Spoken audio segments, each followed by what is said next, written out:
दक्षिण भारत में वहाँ के धार्मिक हालातों को विस्तार से जानने के बाद अब हम थोड़ा चलते हैं उत्तर भारत की ओर, जहाँ इस काल में यानी 7वीं 8वीं शताब्दी से 14वीं शताब्दी तक का काल जो है बड़े धार्मिक उथल पुथल का था। काफ़ी उठापटक चल रही थी, नए नए विचार आ रहे थे, नए नए संप्रदाय जन्म ले रहे थे और विष्णु और शिव आराध्य देव थे। मंदिर पूजा दिनों दिन बढ़ती जा रही थी क्योंकि राज सहयोग इन लोगों को मिला हुआ था और ये लोग सतत रूप से मंदिर निर्माण कर रहे थे। दुर्भाग्य से इस काल में हम ऐसा कोई ग्रंथ नहीं देखते जिसकी रचना इस काल में हुई हो और जिसकी तुलना दक्षिण के नायनार संतों और अलवर संतों के द्वारा रचित ग्रंथों से की जा सकी। ये इस काल की एक दुर्भाग्य की बात है। राजपूत राजा थे अधिकतर क्षेत्रों में और जैसा पूर्व में बताया गया ये लोग ब्राह्मणों के साथ मिले जुले थे, यानी सतत रूप से इनका प्रयास था कि ब्राह्मण अपना वह स्थान बनाए रखें जो वैदिक परंपरा के अनुसार है। ये जो ब्राह्मण उनके लिए जो महत्वपूर्ण थे, इनकी प्रभु सत्ता को कोई चुनौती देने के लिए तैयार नहीं था। यानी इस काल में भी उनका दबदबा बहुत बना हुआ था ब्राह्मणों का। परिणाम क्या हुआ कि जो थोड़ी आवाज़ें उठने लगी इनके सत्ता के विरुद्ध, जो थोड़ा विरोध शुरू हुआ, उस कारण नाथ, जोगी और साथ ही सिद्ध जैसे धार्मिक नेताओं का प्रादुर्भाव हुआ और इनका प्रभाव बढ़ने लगा। नाथ, जोगी और सिद्ध, इनके बढ़ते हुए प्रभाव के कारण जो रूढ़िवादी ब्राह्मणवाद था उसको एक तरीके से चोट पहुंचने लगी। इन्होंने एक तरीके से उनकी सत्ता पर, उनके प्रभुत्व पर, उनके वर्चस्व पर सवाल उठाने शुरू कर दिए, उंगली उठानी शुरू कर दी। ये जो नाथ, सिद्ध और जोगी जैसे धार्मिक नेता थे, ये ब्राह्मणी परंपरा से बाहर थे और ब्राह्मणी परंपरा से बाहर होने का अर्थ ये है कि ये लोग उस निम्न तबके के थे जिन्हें एक तरीके से अस्पृश्यता या निम्न जाति का कहा जाता था, शहरों के बाहर जिनको रहना होता था। और देखा गया कि इसमें से बहुत से लोग शिल्पकार, जुलाहा आदि थे। ये शिल्पकार जो थे,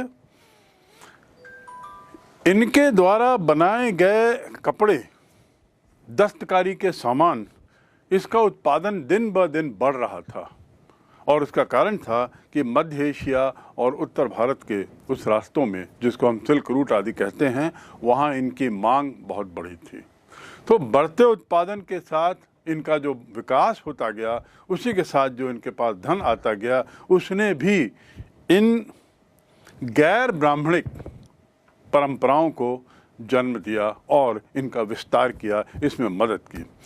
दस्तकारी उत्पादन का जो विकास स्वरूप था वो दक्षिण एशिया और नगरों में विशेष रूप से था। तो नगरों में विशेष रूप से होने के कारण और इनके दबदबे के कारण, बढ़ते दबदबे के कारण बहुत से कुछ राजनीतिक परिवर्तन भी होने लगे। कुछ राजनीतिक परिवर्तन, तो इससे तात्पर्य है राजपूतों का पतन यहीं से प्रारंभ हुआ। और जैसे जैसे राजपूत की स्थिति की दशा गिरती गई, निश्चित रूप से उनके द्वारा जो लोग संबल पाए हुए थे यानी ब्राह्मण, उनकी स्थिति में भी गिरावट आने लगी। ये वह काल है जब दिल्ली सल्तनत स्थापित हुआ और एक युग प्रवर्तक घटना के रूप में दिल्ली सल्तनत की स्थापना को गिना जाता है। 1206 में दिल्ली सल्तनत की स्थापना हुई। इसमें ब्राह्मण प्रभाव जो गिरा, उसके साथ सांस्कृतिक प्रभाव, उनका धार्मिक प्रभाव भी कम होते गया और यही उथल पुथल, धार्मिक उथल पुथल कहलाती है। इस काल में कुछ अन्य बातें और हुई। उदाहरण के लिए ये वह काल था जब पहली बार देखा गया कि शासक वर्ग का जो धर्म था वो शासित वर्ग के धर्म से कुछ अलग था। अन्यथा अभी तक ऐसा था कि शासक शासित सभी एक ही धर्म के पालक थे, परिपालक थे, पोषक थे, आदि आदि। लेकिन यहाँ पहली बार ये बात हुई, शासक वर्ग का धर्म अलग, शासित का अलग, और इसका निश्चित रूप से तत्कालीन धार्मिक समाज में, तत्कालीन सामाजिक वातावरण में, तत्कालीन राजनीतिक माहौल में भी इसका बहुत असर पड़ा होगा। अगली जो बात इस संबंध में है इस काल की, वे है दुशाले के नए ताने बाने, अर्थात किस तरीके से नए इक्वेशंस, नए सूत्र का सूत्रपात होने लगा, नई नई चीज़ें सामने आने लगी। उपमहाद्वीप के जो क्षेत्र थे, विभिन्न क्षेत्र, ये एक दूसरे से जुड़े थे। स्वाभाविक है कि उपमहाद्वीप भी अन्य क्षेत्रों से जुड़ा रहा होगा, और ये इसी संबंध का परिणाम था कि भारत के पश्चिम में जो अरब क्षेत्र है, मध्य एशिया का क्षेत्र है, वहाँ से जो उसका संपर्क बना हुआ था, वह संपर्क अब अपना प्रभाव, अपना रंग दिखाने लगा। इस दौरान 100 ईस्वी के बाद से अरब लोग सतत रूप से आते रहे, लेकिन 7वीं सदी आते आते इनके यहाँ के संसार का हिस्सा बन गए, यहीं का हिस्सा बन गए। यद्यपि वे इस्लामिक रहे, लेकिन फिर भी यहीं आकर बस गए, पश्चिम में ही, यहीं उत्तर पश्चिम में ही बस गए भारत के। जैसा मैंने बताया कि शासक और शासितों का धर्म अलग अलग था, जिसके अपने परिणाम हुए, और उसी का असर था कि ब्राह्मणवाद की परंपरा को चोट पहुंची, और वह धीरे धीरे वैदिक धारणाएं, वैदिक परंपराओं में धीरे धीरे ढिलाई आने लगी, गिरावट होने लगी। ये जो अरब लोग आए थे, ये मूलतः भारत व्यापार के उद्देश्य से आए थे। दक्षिण पश्चिम तटीय क्षेत्र में भारत के, वहाँ पर उन्होंने व्यापार शुरू किया था। लेकिन व्यापार के साथ साथ धीरे धीरे इन्होंने अपना प्रभाव अन्य क्षेत्रों में भी दिखाना शुरू किया, और वहाँ के जो मध्य एशिया के जो खलीका लोग थे, उनके प्रभाव से इन्होंने अपना जो उद्देश्य था वह यहाँ बदला। ये खलीका अपने साम्राज्य विस्तार के लिए पूर्व की ओर बढ़ रहे थे, और वहाँ पर उन्होंने सिंध पर आक्रमण भी किए। 711 ईस्वी में मोहम्मद बिन कासिम का सिंध पर हमला हुआ, और यह मध्यकाल के इतिहास की एक अत्यंत महत्वपूर्ण घटना है। 711 ईस्वी, और यह हमला अरब की तरफ से हुआ था, और सिंध को मात्र सिंध पर मात्र आक्रमण ही नहीं हुआ, बल्कि उसे खलीका के एम्पायर का, उसके साम्राज्य का एक हिस्सा बना दिया गया। और इस साम्राज्य के हिस्सा बनने के साथ उत्तर पश्चिम भारत का इतिहास बदलता नजर आया, इस्लामिक परंपरा बढ़ती नजर आई। जब शहाबुद्दीन गौरी का हमला होता है 12वीं सदी के पास, शहाबुद्दीन गौरी, तो तुर्क लोगों के आक्रमणों की श्रृंखला शुरू होती है, और 1206 में, जैसा मैंने बताया, सल्तनत की स्थापना हो जाती है, जो स्वयं में एक युग प्रवर्तक इतिहास का हिस्सा बन गया। सल्तनत की स्थापना के साथ राजपूतों का, ब्राह्मणवाद का लगभग पतन होता है, और अन्य धार्मिक परंपराएं बढ़ने लगती हैं। एक और शासक और उनके अंतर्गत आने वाली जनता, इनके बीच में पहली बार ऐसा अनुभव देखा गया कि उनका धर्म शासकों का अलग और शासित लोगों का अलग। उसी प्रकार इस्लाम के आने से और उनके सत्ता पर आने से जो दूसरा परिवर्तन देखा गया, वह था शासक सैद्धांतिक रूप से उलमा के मार्गदर्शन में शासन चलाते थे। उलमा, उसके मार्गदर्शन में इस्लामिक शासक शासन चलाते थे और उलमा का प्रमुख कार्य था शरिया का उचित अमल सुनिश्चित करना। तो उलमा और शरिया ये उनके शासन प्रणाली का एक बहुत महत्वपूर्ण अंग था।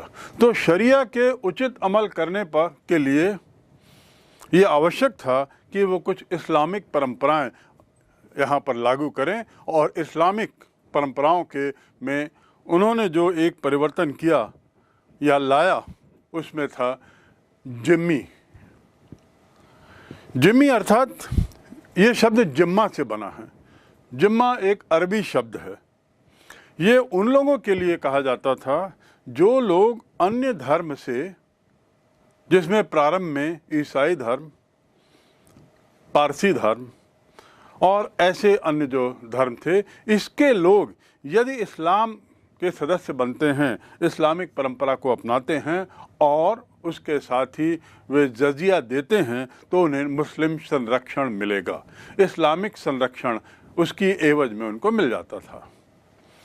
तो इस प्रकार ये जो माइनॉरिटी थी, जो छोटा वर्ग था, इनको एक सुरक्षा दी जाती थी इस्लामिक शासकों के द्वारा, और उनको चिन्हित करने के लिए उनको जिम्मी कहा जाता था। समय के साथ साथ जैसे जैसे समय बदला, हिंदुओं को भी इसमें शामिल किया जाने लगा, और इस प्रकार जिम्मी शब्द जो है वो जैन, पारसी, बुद्धिस्ट, हिंदू, ईसाई और ऐसे जितने दूसरे धर्म के लोग इस्लामिक धर्म अपनाते थे और जजिया देते थे, उनके लिए जिम्मी शब्द का उपयोग किया जाने लगा, और उसकी एवज में इन्हें संरक्षण, शासकीय संरक्षण मिलता था। यदि इसमें शामिल नहीं हुए तो इसका अर्थ ये नहीं कि प्रारंभ में ये इस्लामिक शासक हिंदू अनुयायियों के साथ किसी तरह का गलत बर्ताव करते थे। उनको उतनी ही श्रद्धा और सम्मान से देखा जाता था जितना कि उन लोगों को जो जिम्मी होते थे। तो ये सम्मान उनके प्रति बनी रही, और तो और उनको करों में छूट भी दी जाती थी।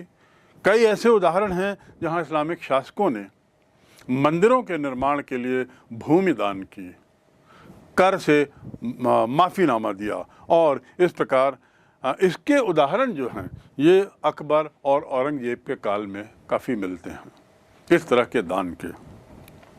अब हम आते हैं अगले बिंदु पर, और वह है इस्लाम लोक प्रवचन में, अर्थात इस्लाम के बारे में जो कहा जाता है उसमें किस तरह की परंपराएं इस्लाम धर्म के माध्यम से भारत में लागू करने की आवश्यकता समझी गई।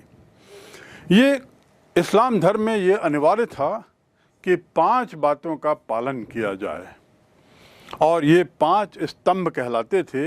इन 5 स्तंभों में पहला स्तंभ था कि इस्लाम का अनुयायी यह माने कि अल्लाह एक है और एकमात्र ईश्वर है। अल्लाह एक है, मात्र ईश्वर है। दूसरा, या उसी के साथ ही हम बोल सकते हैं कि जो पैगंबर है वह अल्लाह का दूत है। पैगंबर को अल्लाह के रूप में देखा गया।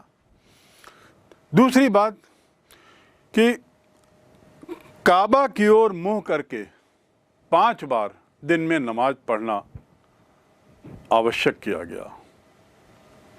तीसरा, ज़कात, खैरात आदि दिया जाना आवश्यक कर दिया गया। ये एक तरीके का दान था जिसे ज़कात और खैरात नाम दिया गया। ये एक तरीका था, धार्मिक दान था जो देना आवश्यक था।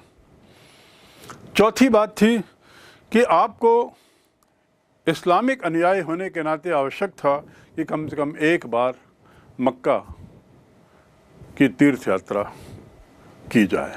इस्लामिक अनुयायियों के लिए जो 5वां सिद्धांत जो अति आवश्यक था वह था रोज़ा, अर्थात रमज़ान के समय में उपवास रखना। तो इन 5 सिद्धांतों का पालन करना इस्लामिक अनुयायियों के लिए आवश्यक हो गया था। हमें ध्यान रहे कि सांप्रदायिक कारणों से, यानी शिया सुन्नी, इस्लाम धर्म के अंतर्गत भी एक तरह से विभाजन है, शिया और सुन्नी, जिस पे हम बाद में बात करेंगे। पर अभी जान लें कि इन सांप्रदायिक कारणों से और उसके साथ ही साथ स्थानीय कारणों से बहुत सी भिन्नताएं देखी गईं, उनके इस्लाम में ही भिन्नताएं हुई। पूर्व में ये स्पष्ट किया गया कि इस्लाम शासकों का धर्म होते हुए भी उसमें जिम्मी जैसी व्यवस्था होने के बाद भी जो लोग उसके अनुयायी नहीं थे उनके साथ भी सरलता से, सम्मान के साथ पेश आया गया। और इस नरमी का ही परिणाम था कि इस्लाम धर्म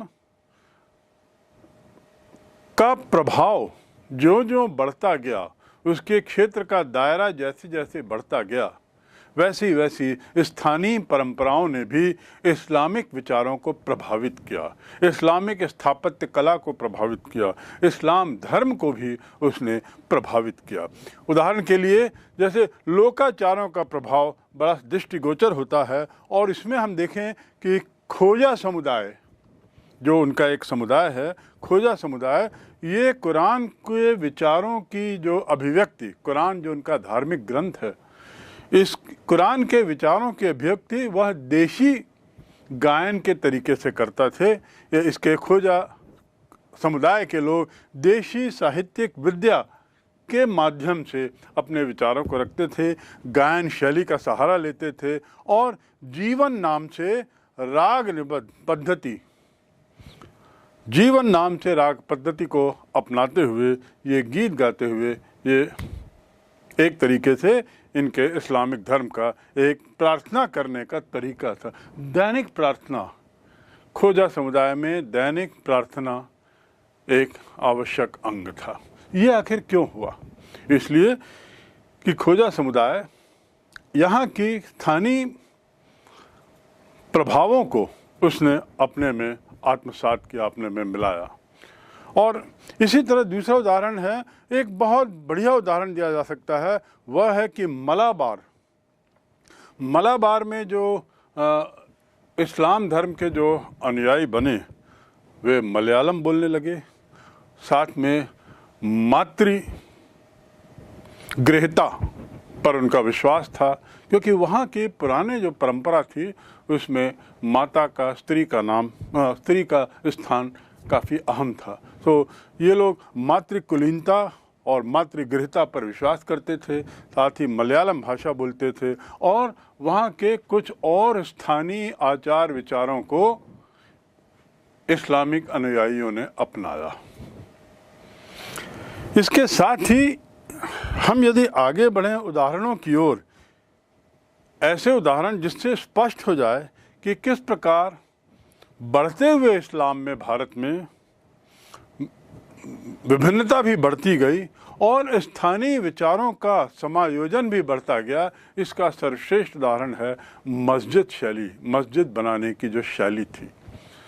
मस्जिद बनाने की शैली की बात करें तो उनका जो एक तरीका है मस्जिद बनाने का, इस्लाम धर्म में मस्जिद बनाने का जो तरीका है उसमें मक्का की तरह अनुस्थापन होता है और उसको दर्शाने के लिए एक मिंगर और मिनराब, जिसे मेहराब बोलते हैं, प्रार्थना आला बोलते हैं, वह कुछ इस तरीके से बनाया जाता है कि मक्का की ओर उसे लक्षित किया गया हो। ये एक इस्लामिक परंपरा का प्रतीक है। लेकिन ऐसे कुछ 3-4 उदाहरण हैं जो आप यहाँ चित्र में देखेंगे, केरल का, बांग्लादेश का और कश्मीर का। बांग्लादेश पूर्व में भारत में ही था, जहाँ की मस्जिदें स्थानीय प्रभाव से इतनी ज़्यादा प्रभावित हैं कि वे कभी कभी ऐसा लगता है कि शायद मस्जिदें ना हों। यदि हम इनकी बात करें तो इस काल में स्थापत्य निर्माण में मूलतः हम देखते हैं छत और निर्माण सामग्री के कारण विभिन्नता। निर्माण सामग्री अलग अलग जगह की अलग अलग होती थी। कश्मीर में काष्ठ लकड़ी बहुत मिलती है। तो वहाँ की जो मस्जिद है वह मस्जिद लकड़ी के लकड़ी के स्थापत्य कला का एक बहुत अच्छा उदाहरण है, काष्ठ कला का एक बहुत अच्छा उदाहरण है। इसी तरह इन भिन्नताओं को स्थानीय रूप से लेते हुए, समायोजित करते हुए इस्लाम धर्म अपना विस्तार करता गया और जो स्थानीय जनता थी उसको भी इस्लाम धर्म को उस हद तक स्वीकार करने में कोई हिचक नहीं हो रही थी, क्योंकि उनकी जो बहुत सारी पुरानी परंपराएं थीं उसको तत्कालीन इस्लाम धर्म धीरे धीरे अपने में समाहित करते जा रहा था। मस्जिदों की बात करने पर थोड़ा और हम विस्तार से जाते हैं कि केरल की जो मस्जिद है इसमें एक शिखर नुमा एक स्तंभ बना हुआ है और शिखर वास्तव में देखा जाए तो दक्षिण भारत की मूर्ति स्थापत्य कला का एक अभिन्न अंग हुआ करता था। एक बड़ा ऊंचा स्तंभ जो उसमें मंदिर के बीच में ऊपर बना होता था। दूसरा, बांग्लादेश में जो अलिया मंदिर है, अतिया मंदिर, वह अतिया मस्जिद जो 1609 में बना मैमन सिंह में, इसकी खासियत है कि गुंबद और मीनारों में इस्लामिक स्थापत्य कला का तो भरपूर प्रभाव दिखता है, लेकिन ये ईंटों का बना है। कश्मीर का जैसे मैंने जिक्र किया, कश्मीर का जो मस्जिद है 1395 में झेलम नदी के किनारे बनी हुई है और यह काष्ठ कला की, काष्ठ स्थापत्य कला का एक बहुत बढ़िया उदाहरण है।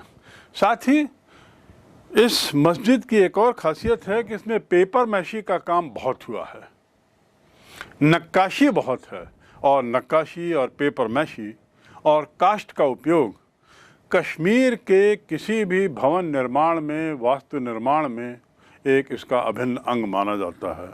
दूसरे शब्दों में यहाँ यह समझाने का प्रयास किया गया है कि इस्लाम धर्म भारत में जैसे जैसे पनपता गया, बढ़ता गया, वह स्थानीय विचारों से प्रभावित हुए बिना नहीं रहा और एक तरह से उनके साथ सामंजस्य लेते हुए आगे बढ़ते गया और इसीलिए स्थानीय जनता को यह धर्म स्वीकार भी होते गया और शायद यही इस्लाम धर्म के विस्तार का, धीरे धीरे विस्तार का एक कारण बना। समुदायों की बात करते समय हमें ये ध्यान रखना होगा कि इतिहासकारों का मानना है कि तत्कालीन संस्कृत ग्रंथ या तत्कालीन साहित्य में मुसलमान शब्द का उपयोग कहीं नहीं पाया गया है। इस प्रकार मुसलमान शब्द का उपयोग शायद बहुत बाद की व्युत्पत्ति है।